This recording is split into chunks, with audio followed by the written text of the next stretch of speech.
ዛሬው ዝግጅታችን ከአዲስ አበባ 500 ኪሎ ሜትሮችን ያክል ተጉዘን በዚህ በወሎ ወረባቦ ወረዳ በጫሊ መንደር ቆይታ አድርገናል። በቆይታችንም የሼህ ሰይድ ኢብራሂምን ወይም ሼህ ጫሌን ታሪክ እንቃኛለን። እንደተለመደው ሁሉ አብራችሁን ሁኑ። اللهم صل على محمد اللهم صل على محمد ጌታ እንደነሆ ምነው ባየነው اللهم صل على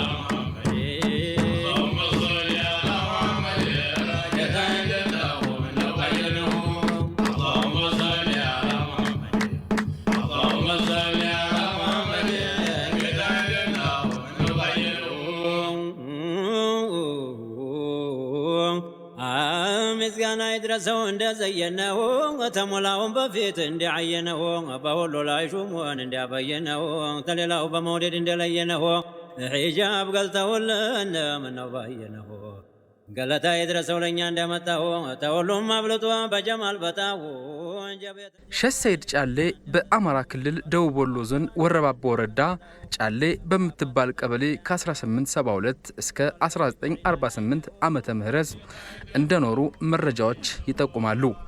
ለአባታቸው ሼህ ኢብራሂም ያሲንና ለእናታቸው ወይዘሮ ዘቡራ መሐመድ ብቸኛ ልጅ እንደነበሩና ወላጆቻቸውን በልጅነት በማጣታቸው ሳቢያ የየቲም ልጅ ሆነው እንዳደጉ የታሪክ ማህደራቸው ያሳያል። ያው እንግዲህ ሼህ ጫሌ በ1299 ተወለዱ። እንዳጋጣሚ አባታቸው ሼህ ኢብራሂም ያሲን ምናልባትም ከ6 ወራት በኋላ አለፉ። 1300 እንደ ሂጅሪያ አቆጣጠር ወይም 1873 እንደ ኢትዮጵያ አቆጣጠር እናታቸውን ከ4 እስከ 4 አመት ድረስ እናታቸው ከተከታተለቻቸው በኋላ እናታቸውን በዛው አጋጣሚ አልፈዋል ማለት ነው። ስለዚህ ሼህ ጫሌ ከዛ በኋላ የነበረ ህይወታቸው ወላጅ አልባ ወይም የቲም ተብሎ በሚታወቅ መልኩ ነው የነበረ። እንግዲህ ይሄ እድገታቸው እንደዛ ሆኖ መቀጠል እንደሌለበት ወይም ደግሞ ከአባታቸው ጋር ጥሩ ግንኙነት ጥሩ ወዳጅነት የነበራቸው ዝምድናም እንዲሁ የነበራቸው የአካባቢው ገዢ የነበሩ ራስ ወሊ እንግዲህ እሳቸው ሼህ ጫሌ በዚህ መልኩ ማደግ የለበትም የወንድሜ ኢብራሂም ልጅ ብለው እሳቸው ወስደው ከራሳቸው ቤተ መንግስት እንዲያሳድጓቸው ሆነ ማለት ነው።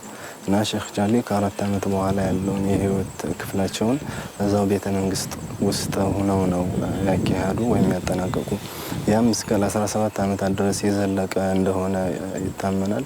እንትና ሼህ ሰይድ ኢብራሂም ጫሊ የተወለዱት ጀማሉዲን አልአንይ በስደት ላይ ባሉበት ወርሳ ሚሳ በምትባል ሄጅ ውስጥ ሞተው ኮረሚ ተከበር። በዛን አመት ደግሞ አላህ ዲኑን ለመጠበቅ ጥበቡ ነው። ይሄ አንይ በሞቱ አመት በ1300 አላህ ማንን ተካልን ደግሞ ሌላ ተአምረኛ ዓሊም የምንላቸው ይሄ ሼህ ሰይድ ኢብራሂም ጫሊ ተወለዱ። እንዳልኩ እሳቸው ገንደ ጎራ ነው የተወለዱት። እዛ ጫሌ የምትባለው ቦታ ምን ነበረች? ባዶ ቦታ ነበረች። ሲከተብ ሲቀራ በወጅሪ በቀራም ተነዙም ወተራ በና ቆርፋ አመድ ጉር ነበር ሲደራ በና አህመድ አልሃዲ ሲቀለም ሲሰራ በና ኢብራሂም ያሲን ጫሊ ገንደ ጎራ ሰዎቹን ያገኘኋቸው በልጅነት ወደ 10 አመት ነው አግኝቻቸዋለሁ። ዝርሽባቸዋለሁ፣ ዘይሬያቸዋለሁ። ተጫሊ ወደ ቅብላ ስትዞር ገደል አይደለም ገደሉ በላይ ጀዊሎላ የሚባል አለ ቦታ። እዛ ነበሩ አንዲ ቁርአን የሚያቀሩ ሼህ መሐመድ ኡብሪ የሚባሉ የሰውንም ልጅ ሀጂን የመሐመድ ነጂብን አባት ሀጂን ያቀሩት ናቸው። ይሄው ሼህ መሐመድ ኡብሪ ማለት እኔም እዛ ደግሞ ሂጄ ቀርቼ እዛ ስቀራ ወደ ቤቴ ስመለስ አግሌ እዛ እሳቸው ዘንድ አግሌ ቁርስ አብልተውኝ እንግዲህ ሸኝተውኛል። መጀመሪያ እንግዲህ ያገኘሁት እዛ የቀራሁ እንግዲህ በጣም ከፍ ያልኩ ጊዜ እንግዲህ ረመዳን እንግዲህ ሀገራችን ቅርአት አይቀራም። ትላልቆች ዘንድ ሄዶ ረመዳን ይወጣል። ይሄ ቃሉ ዑለማ ትላልቁ ሁላ እንግዲህ እዛ ነው እኮ የሚወጣው። ያቺ ስልፋ አሁን ጠቢ ሆናለች። አሁን ይሄ ቃሉ ደዌ ገርፋ ይሄ እንግዲህ ባቲ በዛ ለሼህ ተብሎ እዛ ነው የሚወጣው እሳቸው ጋር ማለት ነው። እንግዲህ እኔም 2 አመት እንግዲህ እዛ እሳቸው ጋር ወጥቻለሁ። እድሜያቸው ለመንፈሳዊ ትምህርት ወይንም ለደረስነት ሲበቃ እንደ ማንኛውም የአካባቢው ሙስሊም ቅዱስ ቁርአንን በመማርና ዕውቀትን ለመገብየት ወደ ዳናና ወደ ተለያዩ እስላማዊ የትምህርትና የስልጠና ማዕከሎች ሄዱ። በዚህ ሂደት ውስጥ በጊዜው ከነበሩ ዕውቅ መምህራን ዘንድ መንፈሳዊ ትምህርትን እንደተማሩ ይነገራል። እንግዲህ በተለያየ ቦታ ነው የተማሩት ትምህርትን የቀሰሙት። ቁርአንን በሼክ ያሲን ቡሽራ ቀሩ። ፊቅህ ሼክ አብዱልመጂድ ያጎታቸው ልጅ እሳቸው ላይ ቀሩ። ጡላብ የሚባለውን ኪታብ ደግሞ እና ፈቱል ወሃብ በመሐመድ ኑር ለገወከሎ የሚባል ቦታ ሄደው ቀሩ። ተፍሲር የቁርአንን ትርጉም ማለት ነው ሼክ መሐመድ ሲራጅ ሰንጋ እሳቸው ጋር ሄደው ቀሩ። ሌላ ደግሞ ጣሂር አልገበቲ ሼክ ጣሂር አልገበቲ የሚባሉ ሙዓሊም ነበሩ፣ እነሱ ጋር ቀሩ። ሼክ ጎጃም ሼክ ሳዲቅ መሐመድ ሳዲቅ ጎጃም ሼክ የሚባሉ የታወቁ ነበሩ፣ እሳቸውም ጋር ሄደው ቀርተዋል። ሚንሃጅ የሚባለውን ኪታብ ደግሞ ሼክ ሐሚድ ጎለላኒ እሳቸው ጋር ሄደው ቀሩ። ናሁ ይሄ ግራመር የአረብኛ ግራመር ሼክ መሐመድ አልሙከና ሼክ መንጢቅ የሚባሉት ሼክ መንጢቅ ጋር ሄደው ቀሩ። ከዛ በኋላ እንግዲህ በተለያዩ ቦታዎች የተለያዩ ዕውቀቶችን ቀስመዋል። በአጠቃላይ በህይወት ዘመናቸው 9 ሊቆች አስተምረዋቸዋል፣ ዕውቀት ሰጥተዋቸዋል፣ ማንነታቸውን ቀርጸዋል፣ ባህሪያቸውን ምግባራቸውን ጠርበው አስተካክለዋል። 9 ሊቃውንቶች ሼህ ሰይድ ኢብራሂም ጫሌ ስመጥሩ የሆኑ ከአካባቢው አልፎ በሌሎች ቦታዎች የሚታወቁ መሻይኮች ልጅ ናቸው። መንፈሳዊ ትምህርት ላይ የመበርታታቸውና ጎልተው የመውጣታቸው ምስጢር ከወላጆቻቸው ጋር የተያያዘ እንደሆነ ይነገራል። እዚህ ቦታ ላይ ሻፊ የሚባሉ የሼህ ሐሰን አባት ተጁ መጥተው ይህንን ቦታ ጀመሩ ማለት ነው። እሳቸው ግን ገበሬ ናቸው። ቅጣትንታሉ ቅጣትና ሻህና ሲጀመር ሼህ ሐሰን የሚባሉ ጋር ሼህ ሐሰን የሚባሉት ቀራቀሩ እዛ ያቀራሉ። ብዙ ቆይተው አለፉ። ከመሰሳቸው በኋላ ሼህ ኢብራሂም የሚባሉ ልጃቸው ተተኩ። ከሼህ ኢብራሂም በኋላ ደግሞ ሼህ ጫሊ ሼህ ሰይድ ኢብራሂም የሚባሉት እሳቸው ተተኩ። ተሳቸው በኋላ ሀጂ መሐመድ መኪን ማለት የሚያባናቸው እሳቸው ተተኩ። ተሳቸው በኋላ ግን አላህ ጋር አሁንኛ በታይና ማለት ከቅድመ አያታቸው ከሼህ ሻፊ ጀምሮ በቅብብሎሽ እሳቸው ጋር የደረሰውን ህዝበ ሙስሊሙን የመምራት ኃላፊነት በሚገባ መወጣታቸውና ከቁርአንና የሐዲስ ትምህርታቸው መጠናቀቅ በኋላ ወደ ጫሊ መንደር በመምጣት በሰፊው ማስተማር ጀመሩ። መሐመድ አሚን አላማጣ የህዝቡ አባት ህዝቡ የሚባላል የሱ ተሰው ነው የተመረቁት። ሼህ መሐመድ ሐጂ የሚባሉ ነበሩ። ኢጀርሳ ላይ ወረባቦ እሳቸውም ተሳቸው ነው የተመረቁት። እንግዲህ ሼህ ጎጃም ሼህ መሐመድ ሼክ የሚባሉ ሼህ ዑስማን ቂልጡ የሚባሉ ደግሞ ሼህ መሐመድ ራፊ የቀሩባቸው ተሸጫሊ ነው የተመረቁት። ሻሊ ዘከርያ የሚባሉ እንግዲህ እሳቸው ደረሶች ትላልቆች እንግዲህ የተመረቁ በጣም ነው ያወጡት ማለት ነው። ተተኪ ሊቃውንት የማፍራት እንትን አላቸው። በርካታ ሊቃውንቶችን እሳቸው ተክተዋል። 30 ማዕከል የመሰረቱ ማለት በአስተማሪነት የተመደቡ ብቻም ሳይሆኑ 30ዎቹ የራሳቸውን ማዕከል ከፍተው ተማሪዎቹን ሰብስበው መስጂድ ሰርተው ማህበረሰብን እያገለገሉ ያለፉ 30 የሚደርሱ ሊቃውንትን አፍርተዋል። ከጽሁፋዊ አሻራቸው ባሻገር ስንቱን እያገረው ባህሩን ዋይቶ መዝለቅ የለም የሞገረው ወስጡ ሳይገባ ነዳር አሰገረው በቀውለ ዓለም ወቅታው የሑበው ጌታ እንደነው ምነው ባየነው አላሁመ ሰሊ አላ ሙሐመድ አላሁመ ሰሊ አላ ሙሐመድ ጌታ እንደነው ምነው ባየነው። ይህ ስፍራ መስጂዳቸው ለብዙ ዓመታት ያረፈበትና እሳቸውም የኖሩበት ሲሆን አሁን በቦታው ላይ የሚገኘው መስጂድ ለ5ኛ ጊዜ በልጃቸው በሼህ ሀጂ መሐመድ መኪን ሼህ ሰይድ ዘመን የተገነባ ነው። ሙጫ እንደ ከርዋ ያለሽ መስጂድ የእሳቸው ነበር፣ ትንሽ ነበር። እዛ ላይ ሲሉ ያንን እንግዲህ ዲያና ከርሞ በኋላ እንትን የነገሱ ጊዜና በኋላ መጡ ሰፊ መስጂድ እዚህ ላይ አሰሩ። ባለ ሁለት ወጋግራ በጣም ሰፊ በሩቁ ሲታይ እንደው ሰውየው እንደ ጩጫኑ ነው የሚታየው አሻጋሪ። ያንን መስጂድ አሰሩ። እዛ ላይ ሰውን እየሰበሰቡ መውሊድ እየደገሱ ብለህና ያበላሉ። እንዲህ ሲያደርጉ ከርመው በኋላ መቼም መጨረሻ ላይ በዲከዱ እነዚህ ነሾቹ ሳኖች ተተፉ ጊዜና ይህን የቁርቁሮ መስጂድ እንግዲህ የሳር መስጂድ ደግሞ የእሳቸውን አዲስ ነው። ከዛ በኋላ ደግሞ ቆርቆሮ መስጂድ አሰሩበት። የአባታችን መከባዝ ነበር። በዛ በሳቱ ሁኔታ ይህንንም መስጊዱን ሳት በለው የዛሬ 4 ዓመት ማለት ነው 2006 ማለት ነው። እዛ ላይ በላው ከበላው በኋላ ይሄን ቆርቆሮ አባታችን ነበር የሰሩት። ግማሽ ተቃጥሎ መጥግን አስተቀመጥ ነው።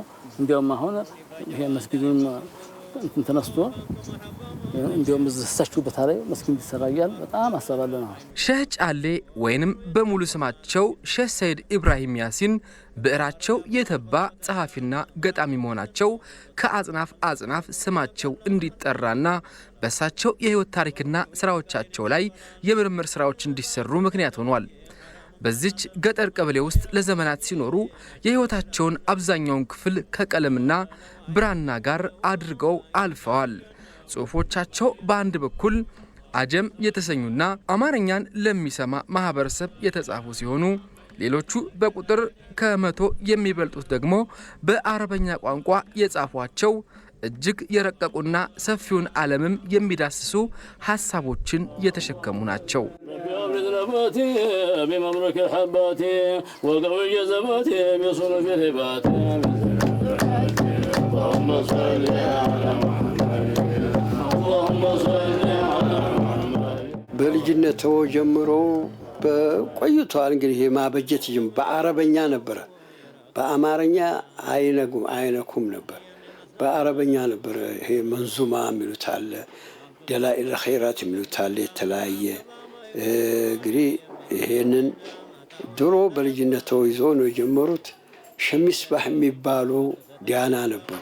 ይሄ ነቢ ዜኔ የሚባለውን ያበጁት። ያወኛው ደግሞ በአረበኛ ያበጁ፣ በአማርኛ ነው የሚያበጁት። ታዲያ ይስቁበውን ነበር። ሸጫሊ አትችልምና ነው አረበኛ እያለዋል። በዛ የተነሳ ተጣበቀብኝና በአማርኛ ማበጀት ጀመርኩኝ። 7 አለሁት ሸጫሊ 7 በአማርኛ አለ። በጣም ቀስ ብሎ ላዳመጠው ሰው የአማርኛ ቋንቋን እንኳ ያሳደገ ነው። የተቀረው በአረበኛ ነው። ሼህ ሰይድ ኢብራሂም ያሲን ደረሶች ከማምረት ድርሰት ማምረትን ነው የመረጡት። ትልቁ ተአምረን የማየው የሼህ ሰይድ ኢብራሂም ጫሊ በአማርኛ የጻፉትና ምክንያቱም የጊዜውን ሁኔታ ማገናዘብ አለብን። የጊዜው ሁኔታ በኢትዮጵያ ገጠሪቷ የነበረው ህብረተሰብ የአርብቶ አደርና አርሶ አደር የሚሰማ እንጂ የሚያነብ አልነበረም። ድርሰቱ አገር አቀፍ ብቻ አይደለም። አረቡ ዓለምም እስልምናው ተዳክሞ ነበረ። እኔ እዚህ ላይ ነው እዛች ያያት ቦታ ጫካ ውስጥ ነው፣ እዛ ግብርና ውስጥ ነው ኢትዮጵያን አልፈው ለሌላው ለአረቡ ዓለም ጽፈዋል። ለምን አረቡ ዓለም ለከፍተኛ አደጋ ተጋልጦ ነበረ። በቀይ ገዢዎች መጣና ተበታተና። ይሄ እኮ ሲሪያ፣ ኢራቅ፣ ኢራን፣ ሞሮኮ፣ አልጀርስ ምናምን የምትባል በሙሉ እኮ ተበክሏል፣ ተበታትኗል። ለዚህ ብሎ ወደ ሞሮኮ ወደ አልጀርስ የርግ እንደሆነ አረበኛ እኮ የለም፣ ፈረንሳዊ እኮ ነው የምታገኘው። አረበኛ የምትለው የተቀየጠ ነው። ወደ ግብፅ የርግ እንደው ቃቃቃ እያለ ራሱን አረበኛውን ረስቷል። ወደ ሊባኖስ ሲሪያ የርግ እንደሆነ ኸዮ በዮ እያለ አሰርቶም አረበኛውን ረስቷል። የፈረንሳይ ቅልቅል ነው። ስለዚህ ያን የአረቡ ዓለምን ኢትዮጵያ በአንድ በኩል እኮ ገዢዎች አለመበከሏና አለመበቀሏ ትልቅ ነው። ቅርስና ታሪኳን እኮ ይዛ የጠበቀች ሀገር እኮ ነች። ይሄ ዓለም አቀፎ የተበከለው አረበኛ ደን ለዛ ለአረቡ ዓለም ትምህርት እንዲሆን ብለው እንግዲህ ድረስ አይድረስ ተመልከት። የትምህርት መሳሪያው በሌለበት፣ ሰነዱ በሌለበት፣ መረጃው በሌለበት፣ የፖለቲካው ተጽዕኖ ባለበት በዛን ጊዜ በአረበኛ የጻፉት ዛሬ እኔ በተለያዩ በሞሮኮም በኩዌትም በኢሚሬትም በሳዑዲም ድርሰታቸውን ሳቀርበው ከየት ሀገር ዩኒቨርሲቲ ነው የተመረቁት ነው ያሉኝ። እሳቸው እንኳን ዩኒቨርሲቲ ሄደው ሊማሩ አይደለም መረጃ እንኳን አልነበራቸውም። ስለዚህ አላህ በጥበቡ ምን ብሏል? በቁርአኑ ምን ብሏል? ኢና ናሕኑ ነዘልና ዚክረ ወኢና ለሁ ለሓፊዙን ብሏል። እኛ ይሄን እስልምናን ጠብቀዋለን ብሎ ቃል ገብቷል። ወረፈዕና ለከ ዚክረክ ስለ ነቢዩ ደግሞ እንድትታወቅ እናደርግሃለን ብሎ ቃል ገብቷል በአዘል አላህ ለነቢዩ መሐመድ። ይሄ ሁለቱ የተተገበረው ሀበሻ ነው። የት ገጠር ውስጥ እዛ የው ጫካ ውስጥ ተማን የጫካው ድርሰት እንሸጫሊ በምን መልኩ ለዚህ ብለው ምን ይላሉ እሳቸው ባህርም በሰፊና አሳም በመረብ እዚህ መጽሐፋቸው ላይ ነው ያለው። ለጃሂሉ በአጀም ይሄ ማለት ነው ለጃሂሉ ለዓረቡ በዓረብ ለሁሉም አዘጋጅተንለታል ብሎ እዚህ ላይ ተናግረዋል። ይሄ እሳቸው ድርሰት ነው። አማርኛ ልንፈልግ በአማርኛ በቋንቋው እስካሁን ለመሰብሰብ የቻሉ ያው በማንኛውም መልኩ እርሳቸው ከመጽሐፍ ቦዝነው የሚያውቁበት ወይም ከመጽሐፍ ታቅበው የሚያውቁበት አጋጣሚ አልነበረም። ሁሌም ይጽፋል። ፈረስ ላይ ሆነው ይጽፉ ነበር። በሰዎች መሀል ተከበው ይጽፉ ነበር። ሽንት ቤት ሲሄዱ መጽሐፍት ይዘው ይሄዱ ነበር። ሽንት ቤት በር ላይ አስቀምጠው ጨርሰው እንደወጡ እያነበቡ ይንቀሳቀሱ ነበርና እያንዳንዷ ሰዓት፣ እያንዳንዷ ደቂቃ፣ እያንዳንዷ ወቅት ለሳቸው ቫልዩ ነበራት እና አንባቢም ጸሐፊም የመሆናቸውን ያክል በኖሩበት የእድሜ ዘመን እንግዲህ በብዙ ቁጥር ሊቆጠሩ የሚችሉ መጽሐፍትም የግጥም መድብልም እንደጻፉ መገመትም ማመንም ይቻላል። ከዛ አኳያ እስካሁን ለመሰብሰብ የቻሉት 112 የግጥም መድብሎችን አዘጋጅተዋል። ከ112 ውስጥ 8ቱ በአማርኛ የተጻፉ ናቸው። አማርኛዎቹ በአረበኛ ቋንቋ ስለተጻፉ አጀሚ ተብለው ይታወቃሉ። እነኚህ የግጥም መድብሎቹ ከፍተኛ ሊባሉ የሚችሉ ስንኞች ያሉት አለ። እስከ 550 ከፍተኛ የሚባለው 550 ስንኝ ያለው፣ መካከለኛ ሊባል የሚችለው እስከ 128 ድረስ ያለው አለ። ዝቅተኛ ስንኝ ያላቸው ተብለው የሚገመቱት ከ28 እስከ 40 ያሉት ናቸው።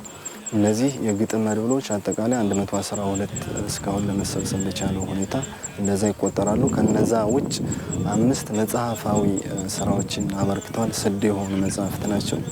ዝቅተኛው 98 ገጽ አለው፣ 128 ገጽ አለ። እንግዲህ እስከ 260 ገጽ ያላቸው መጽሐፍቶችንም ጽፈዋል። ከነኚህ መጽሐፍቶች መካከል አንደኛው ግብጽ ውስጥ ቤተ ሙዚየም ተቀምጦ የሚገኝ ኪታባቸው ይታወቃል። እዛ እንዳለ ከ5ቱ ውስጥ አንደኛው ግብጽም ድረስ የሄደ ነው ማለት ነው። አሻራው እዛ ድረስ የተላለፈ ነው።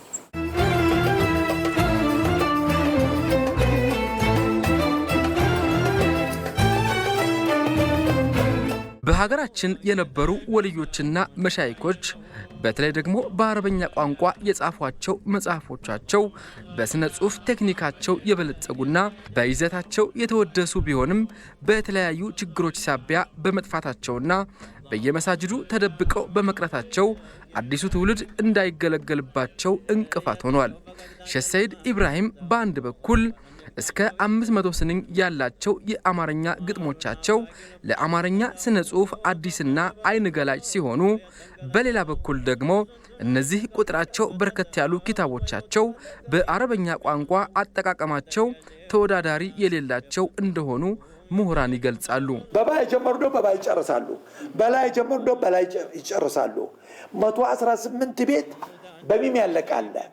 ይሄ የስነ ጽሑፍ አጻጻፍ አቀማመጥ የፈለከውን የአማርኛ ምሁር አምጣልኝ እማ የፈለከውን አንቱ የሚባለውን ዩኒቨርሲቲ ደራሲ ይሁን ምሁራን ይሁን አምጣና ወዳደርልኝ ከዚህ ጋር አይችልም፣ ሊያዘጋጁ አይችልም። አንደኛ ይሄን ለማዘጋጀት ቁርአንና የነቢዩን ስራ ማወቅ ያስፈልጋል። እንግዲህ እዚህ ላይ ምን ላል አልহামዱሊላህ በረህመት ላመጣው ላለፈው ላሆነው ኋላም ለሚመጣው ተሐድረት البطر ዙሁር ላይ ያወጣው ገለታ ይድረሰው ስናጣው በልጦ ይሄን እንግዲህ በማለት ተው ባው ብቻ ወደ 120 ቤት ታገኛለህ። ባው ታሪኩን ነው የሚነግርህ የነቢዩን ሲራ ታሪክ ህልበት። አንደኛ ቃላት አመራረጣቸው ይሄ ምንድነው? الصلاة والسلام ይላል ርዕሱ على خير الأنام النبي الفاتح الرسول العالم أبي القاسم السفير القائم። እኔ ድርሰቴም ጥናትና ምርምር ስለምሰራ በሙሉ በአረበኛ ነው። እዚያ እንኳን አረብ ሀገር 26 ዓመት ወይ 27 ዓመት ቆይቼ በሙሉ ዲግሪዎችን ያገኘሁት በአረበኛ ነው። ወላሂ አንድ ገጽ መጻፍ አልችልም። ይሄን አንድ ገጽ እሳቸው እንዳቀናበሩት ይሄ በሙሉ ያለ ነጥብ ነው የተጻፈው። ተሐዲ እስቲ ከፈለክ አንተ ሙስሊም ዓሊም በአረቡ ዓለም በሌላው ዓለም አለው የምትል የሀበሻን እስላምና የሀበሻን ዑለማዎች የምታሸንፍ ካለህና አለኝ ነው። እለ የተጋባበት ሁኔታ ነው። ዝም ብሎ ከሜዳ አይደለም እኮ ያዘጋጁት። በገጠሩም ሁሉም ዓሊም እጅ ሰጥቷል። በዚህ የጥርሰው ፈገግታ ጨለማ የሚገልጠው ነሚግታቸው የለም እንኳን የሚበልጠው ጀማሉና ፋቂ ልቡን አቀለጠው ፈሶ እንደ በረዶ የተንገለጠጠው ሕስኑ የስንቱን አይን ቀረ እንዳስፈጠጠው ጦይፈው ተፈለገ የለም የሚያመልጠው የተጀሌ ሼህ ሰዒድ ኢብራሂም የእምነት አባትና ዕውቅ ጸሐፊ ብቻም አልነበሩም። እንደ አካባቢው ማህበረሰብ መሪነታቸው በሀገራቸው ላይ የውጭ ወረራ በተቃጣ ቁጥር ቀድመው ለመመከት የሚነሱ ነበሩ።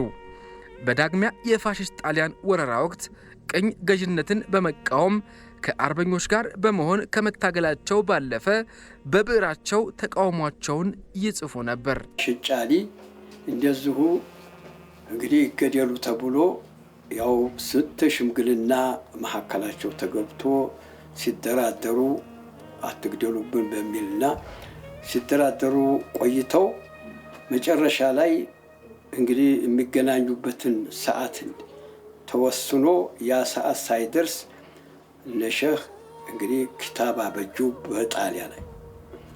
ያ ክታቡ እርግማን ነው በሱ ላይ እንደው ታገራችን ይህን ሰው አላህ አላቀም ብለው ያው ዱዓ ሲያደርጉ ታሉት እንግዲህ አሰማችኋለሁ። ዘልዝል አቅዳሙሁም እግራቸው እንዳይቆም ኢትዮጵያ ላይ አድርጋሉ። አዝንም ቁዳሙሁም ፊት ለፊታቸውን ያለውን አጨልምባቸው። አብሪም ኢዕዳሙሁም ሞታቸውን ቁርጥ አርጋባቸው። ቢቃህሪ ከልማህቱም በኃይልህ ጌታዬ ይላሉ። ሐይር አፍካርሁም አስተያየታቸውን ሁላ አድፍርስባቸው። ጠይር ተዝካር አንዲን ገይር አርዋሐሁም ደግሞ ይሄ ፕሮፓጋንዳቸውን አጥፋባቸው። አጅር ረዋሐሁም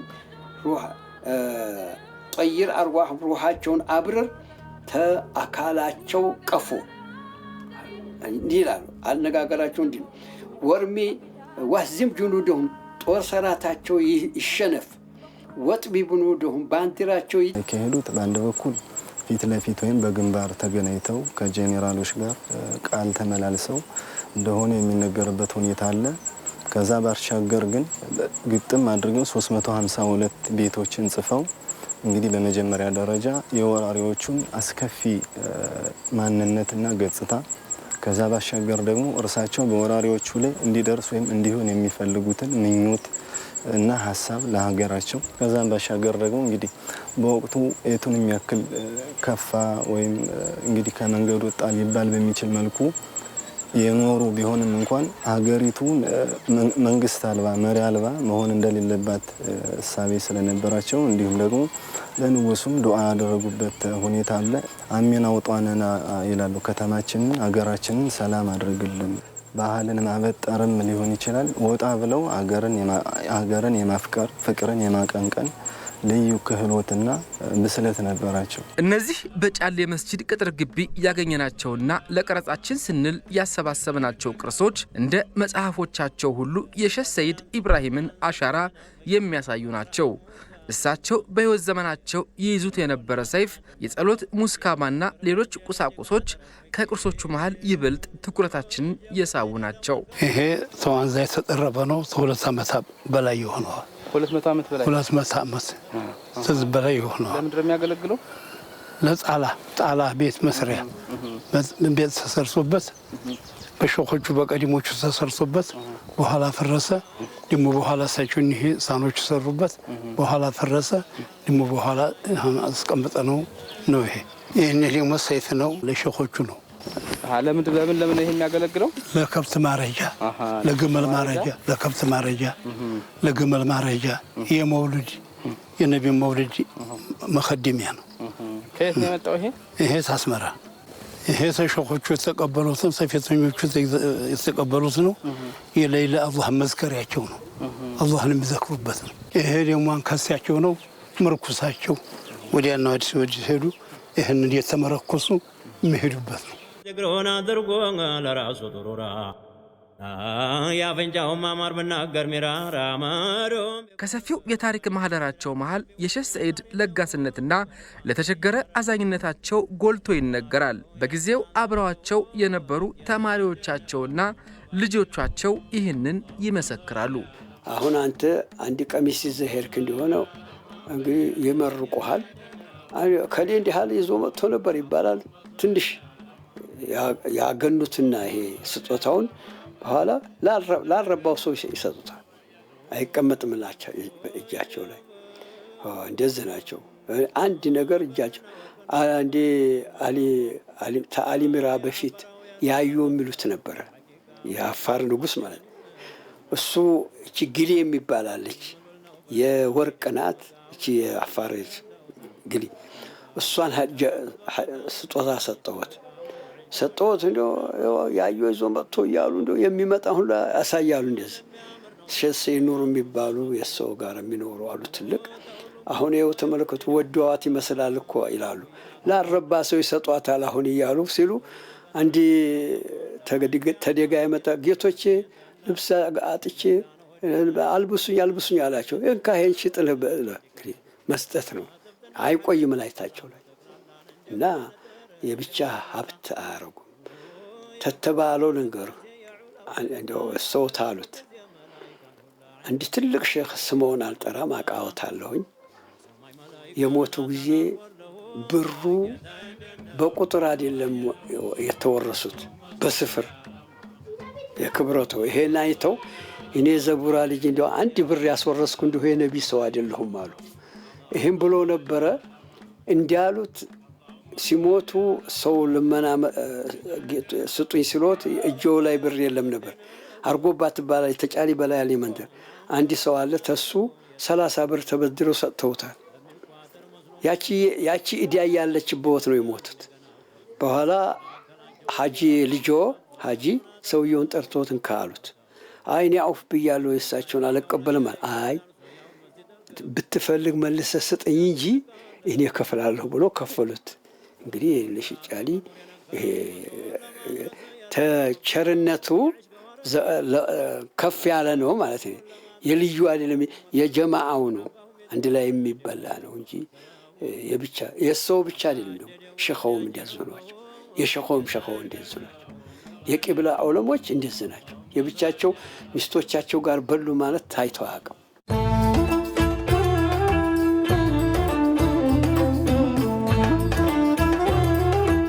ሸጫሌ አንዱ አስደናቂው ሁኔታቸው ምንድን ነው?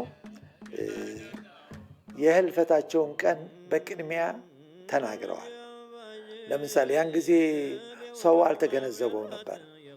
በ1300 ሲሆን 77 ያን ጊዜ ያቆማል የገይባዎችን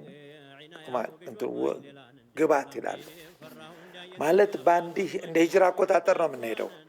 እንዳልኩ በ1300 ነው የተወለዱት። 1377 ሲሆን ያን ጊዜ ዋርዳውም ያቆማል እኔም እሰናበታለሁ ማለታቸው ነው።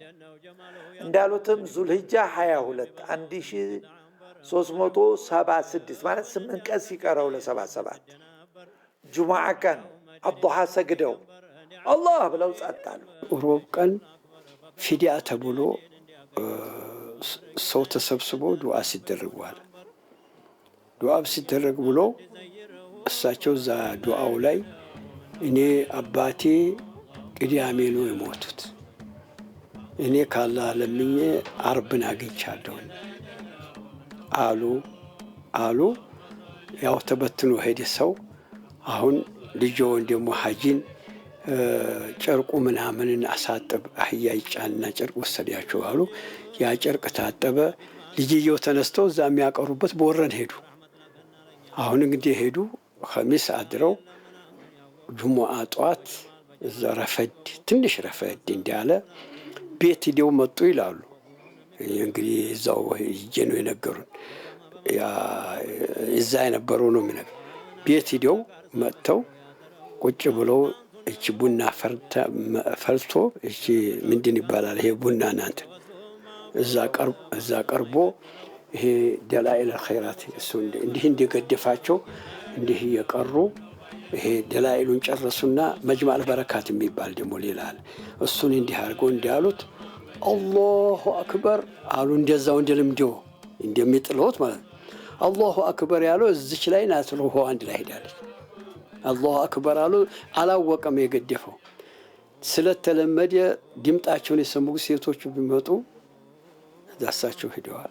እንደገደፋቸው ቡናውም እንደዛ ኪታቡም እንደዛ እንደወደቀ بعرفوج ملا سمانو سورا قد أرجو خلقه الله رب الورى فضله مجل قاله الذي يسبي ورا يا قرة طويل بأدرى بسران يسبى فقاده وتمحبه لورا يا جلتين يا هل تكت معونه የሼህ ሰዒድ ኢብራሂም የልጅ ልጅ ከሆነው አስጎብኛችን ጋር የኒህን አባት መቃብር ያስጎበኘን ዘንድ በመንደሩ አቅራቢያ ወደሚገኘው መካነ መቃብር አመራን። በዚህም እሳቸው በሕይወት እያሉ ውዶ የሚያደርጉበትን የድንጋይ መቀመጫና በአንድ ወቅት ያስቆፈሩትንና አሁን በአፈር የተሞላውን የውሃ ጉድጓዳቸውን አገኘን። ይሄ ውዱእ ማድረጊያቸው ነው። እዚህ ሶላት ዱዓ እየሰገዱ ይሄን ህዝቡን ያስቆፍራሉ። ይሄ እሳቸው ማቆሪያ ነበር። የህዝባቸው መጠቀሚያ የረቢዕ ማውጫቸው ይሄ ማቆሪያው ነው። ስንት ሜትር ጥልቀት ነበረው ይሄ? በጣም ቢያንስ 50 ሜትር ባለሳሳት ይርቃል። አሁን ደልሎበት ነው እንጂ ማለት ነው። የሼህ ጫሌ የአባታቸው የሼህ ኢብራሂምና የአያታቸው የሼህ ያሲን እንዲሁም የሌሎች ቤተሰቦቻቸው መቃብር በዚሁ ስፍራ ይገኛል። ይህም የቤተሰቡን ታሪክ ለማወቅ አመቺ ከመሆኑ ባለፈ የጫሌ መንደርን ጥንታዊነት ያመላክታል። የካወሎቹም በላይ ያሉት አባታቸው ማታም ወደታችም እንደዚህ እስከ ልጅ ልጅ እስከኛ አባት የሳቸውም የልጅ ልጅ የሆነ ሴትም ወንድም መቀበሪያቸው ነው። ተከባ ወስጡ ለዋይነታም የሁሉ መጣፈጥ ከመሟንቱ ነው። እሺ ሰይድ ልጃቸው ናቸው። ብዙ ድረስ እስከ 150 ድረስ ደረሳ የማይቀሩ ነበር እና ደግሞ አጥርባለን ናስዳ ሼህ ጫሌ ተብለው የሚጠሩት እንግዲህ ያወሎቹ ይሄ ነው ማለት ነው። يا ردام الجورات ينفجوا يتعدنوا من نباينه ሼህ ሰዒድ ኢብራሂም ለወላጆቻቸው ብቸኛ ልጅ ቢሆኑም እሳቸው ግን የ9 ልጆች አባት ነበሩ። ከዚህ ዓለም በሞት ከተለዩ ከ64 ዓመት በኋላ ወደ ስፍራው ስናቀና 2 ሴት ልጆቻቸውን ለማግኘት ችለናል። ተመልካቾቻችን እንግዲህ የባለ ታሪካችን የሼህ ሰዒድ ኢብራሂም ወይም ሼህ ጫሌ ሴት ልጆችን አግኝተናቸዋል። ከነሱ ጋር ደግሞ ስለ አባታቸው ከማንም የበለጠ ስለሚያውቁ እንዲያጫውቱን እኛም እዚህ ድረስ ተገኝተናል። ሰላም አለይኩም። እንዴት ናችሁ? ሰላም ናችሁ? አልহামዱሊላህ። ማን ናችሁ? እንዴት ናችሁ? አላችሁ? አለን አልহামዱሊላህ። እንደው እንዴት ነው በረሃው? እንዴት ነው በረሃው? እንደምታውቁት ለመዲያችን ባዶ እጃችንን ከምንገባ እንዘይር ብለን ነው። ይሄው አሚን አሚን አሚን አሚን። ሆኖኝ ዱንያ ሙኽራ ምን እንዳልቀረ እንደው እኔ እድሜ አባቴ ያልፉ የ12ኛ ዓመት ላይ ነኝ። ድረውኝ በመኸር በክረምት ነው አለፉት። አባቴን አላውቅም። አብባ ምለው እሳቸው ሀጂ መኪን የሼህ መሐመድ ነጅብን አባት አብባ በቃ ነው አባት እሳቸው ናቸው። ወንድማማቾቹ 4 ነበር። 4 ወንድና ሴት ደግሞ አራት ወንድና 5 ሴት ነው። አንደኛው ወንድ ያማማውት ነበር። ወዲያው በ4 ወር ወዲያው ተከተሉ። ቁርአን ያስቀራሉ፣ ኢልም ያስለምዳሉ፣ ጎጆ ያወጣሉ፣ ሁሉን ያደርጋሉ። እሳቸው ያረጋሉ። እንኳን ለልጆች ለዘመን ልጅ እኩል ነው የሚያረጉት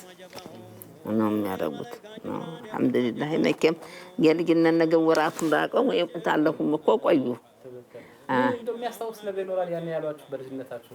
በልጅነታችን እኔ መቼም እኔ ነበርኩ ኋላ ልጅ ቀለጤች ገና 8 ወር ናት። እንዲያው ማረም ሰጦኝ ታልኩኝ መንደረኞቹ ጋር ተብላ ነው የሚሉኝ። ዝም ብለው ያጫውታሉ። መንደረኛው የከሌ ልጅ ነው የኔ ልጅ ነው ማለት አያውቁም። የትም የተበተኑት የሼህ ሰዒድ ኢብራሂም የጽሑፍ አሻራዎችና መገልገያ ቁሳቁሶች ልዩ ትኩረትን ይሻሉ። ወደፊት ታሪካቸውን በሙዚየም መልክ ለማስቀመጥና ለማስጎብኘት የልዩ ልዩ አካላት የተቀናጀ ድጋፍ ያስፈልጋል። ግን ባለቤት አልባ ሆነ። ይሄን የሚያቀርበው ጠፋ። የሚያስተዋውቀው ጠፋ። ጠንካራ እስልምና ጉባኤ የለም። ይሄ ጫካ ውስጥ ተቀብሮ ቀረ። እኔ በአጋጣሚ ጅቡቲ ላይ አግኝቼ ኮፒ ያደረኩት ዝም ብሎ ተጭኖ ይሄዳል። ስለዚህ ቅርስና ታሪኬ ጀርመን፣ ቀደም ሲል ጀርመን ነበር፣ አሜሪካም ነበር፣ ካይሮም ነበር። አሁን ደግሞ ወደ አውሮፓ እየገባ ነው። ስለዚህ ጠንካራ እስልምና ጉባኤ ዋቀር ስንል ስንጮህ እነኚህ ቅርሶች አሰባስቦ በተለያዩ ወላሂ ዩኑስ አንዳንድ ጊዜ የሚያሳፍርሃል። አዲስ አበባ የአፍሪካ ዋና ከተማ ነች። በዓለም 3ኛ ነች ኮንፈረንስ በማካሄድ የዓለም ሜዳ በሙሉ ይመጣል። እነ ካልጀዚራ እነ ሰላም ሂንዳዊ እነ ሶሄል ጃሲም ኢንዶኔዥያ ያለው ሪፖርተራቸው እና አሊ ኑፌዲ ወደዚህ ስንመጣ በጣም ደስ ይለናል። ምክንያቱም ተወዳድረን አሸነፈን ነው ወደ ሀበሻ መጡት። ሲመጡ ደግሞ ያን ኮንፈረንስ ሽፋን ለመስጠት ብቻ አይደለም። እስኪ ወደ ነጃሺ፣ ወደ ቢላል ሀገር፣ ወደ እስላማዊ ስደቱ ሀገር ሂደን ቅርስና ታሪክ እናገኛለን፣ ቅርጽ እንመጣለን ብለን ነው የሚመጡት። እዚህ ሲመጡ ምንም የነጃሽን እንኳን ሙሉ ስም የሚሰጥ ማዕከል እንኳን የለም። ጠቅላይ ምክር ቤቱም የአማራ ክልል እስልምና ጉዳዮች ከፍተኛ ምክር ቤትም በጋራ ሆነው እንዲህ አይነት የተደበቁ ታሪካቸው የተደበቁ ቦታዎችን የማውጣት ኃላፊነት የተቋሙም ነው የማንኛውም የሙስሊምም ኃላፊነት ስለሆነ እስካሁን ድረስ እንዲህ አይነት ስራ ተሰርቷል ተብሎ የሚገለጽ ነገር ባይኖርም ለወደፊት ግን ይሄ ነገር ትኩረት ተሰጥቶት ሊሰራበት የሚገባ ተግባር ነው የሚል እንትን አለኝ። ግን የነሱ ገድል ስናይ ደቡብ ወሎ ውስጥ ከነበሩት ትላልቅ መሻሂኮች ቦታዎች ወረባቦ የሚያስጠራው አንዱ ይሄ ቦታ ነውና ወሎም በአጠቃላይ ወረባቦን ሳይሆን ደቡብ ወሎ ዞንን የሚያስጠራው ይሄ ቦታ ነው። ግን በሚያስጠራው ልክ ግን እስካሁን የተሰራበት ነገር የለም። እንደ መንግስትም እንደ ወረዳም ተይዞ ከኛ በላይ ያሉትም ይታወቃል። በዛ ልክ ግን ይህ አካባቢ ተነግሮለት ተዘምሮለት የሚያውቅ ነገር የለውምና አሁን ላይ እናንተ መጣችሁ የሚዲያ መስራታችሁ ለኛ ትልቅ ነገር ነው ብለን እናስባለን። ፈውዘልቆ ማበሉ እንደጎራ የከሞ በነጉስ በሙጃሂድ ሐድራ በገታ ጎንዴ ላይ በነሰይድ ቡሽራ ታቹን በጭፈት ላውን በጋቴራ በቃሉ በተውሌ በጃማ በጠራ በወራሂመኑ ቦረና ተራራ ትከሻቸው በገጠሙ ጋራዎች መሃል የምትገኘው የጫሌ መንደር የዓለምን ምሁራን ያስደነቁና ስነ ጽሑፋዊ ሀብትነታቸው የጎላ በመቶዎች የሚቆጠሩ መጽሐፎችን ወልዳለች።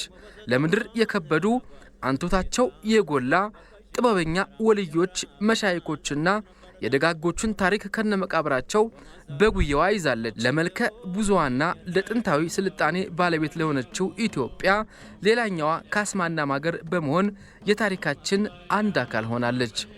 ኢድ ሙባረክ። መርሀባ እዚህም ልትወር በረካ ሁኑ በረካ ያተባለን እንግዲህ ኪራይታችሁ ላይ መኪና የማይጋጭባችሁ ኑሯችሁ አማረ ይሁን። የሸኾቹን በረካ የምታገኙ ሁኑ።